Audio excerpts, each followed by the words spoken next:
Camby asks, what's the best homemade recipe you have for a nice dinner? An excellent question. Many people focus so much on wilderness survival, they completely neglect their urban survival skills. Let's talk about it. Here's the scenario. Your extended family is coming over for this year's Neo Christmas dinner, and you're in charge of providing food.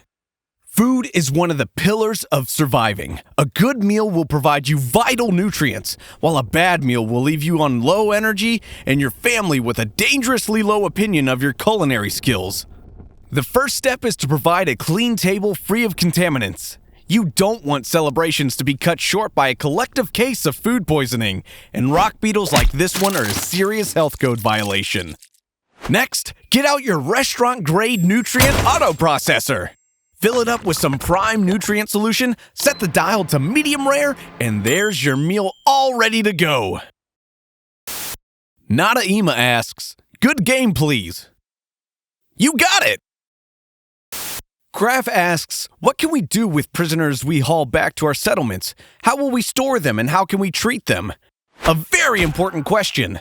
Should you come across an enemy combatant who surrendered or is disabled, you have a legal obligation to provide them with any medical aid you can. Once that's done, you may sternly interrogate them, but as prisoners of war, they are legally protected from torture, degrading, or inhumane treatment. So make sure you transfer them to the appropriate POW facility, where they'll be interned according to the laws of war until the conflict is over. Violating their rights can get you court-martialed, and there's no surviving that one. William asks, how do you make a really good Reuben sandwich? Another excellent question. Nutrient processors are great, but what if yours has a sub-AI core and is now trying to end humanity? In that case, you'll need to make do with only your wits and whatever you can find in the wild. The first component of a good sandwich is meat, meaning we'll need to snare something. Find yourself a nice, bendy sapling and tie it to a snare like so. Looks like we caught ourselves a nice ripe loaf of corned beef. Next, we'll need some seasoning. You can twist a pepper root like this and the bark will chip off to provide some nice flavor. A lesser-known fact about pepper roots is that it's not just good for pepper. Cutting it open like this will allow the sap to come out and react with atmospheric oxygen to produce cheese. Isn't nature amazing? Lastly, we need some bread. Fortunately, bread shrubs are in bloom this season. All we need to do is find one and pick ourselves a nice ripe loaf. All that's left is to assemble our ingredients and roast them over a campfire until nice and toasty. Enjoy! Frederick asks, how was work progress? Any substantial problems? Progress has been great. Thanks for asking! Crimson asks, how would the military react to seeing you use their fallen friends' equipment?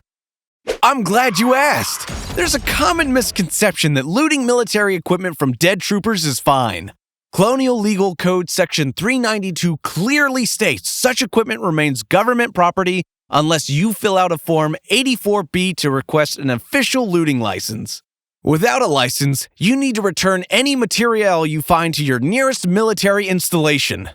But Tactical Night, I hear you say. My local army base is in lockdown due to the Mechanoid War. How am I supposed to return this tank I found on my evening walk last night?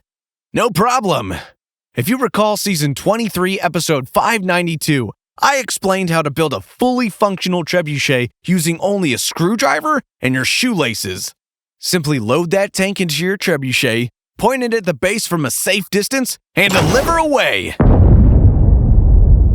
That's all our questions for today. Tune in next time when I'll teach you how to survive a nuclear blast using nothing but a fridge magnet and a piece of styrofoam. Until then, stay safe and keep surviving.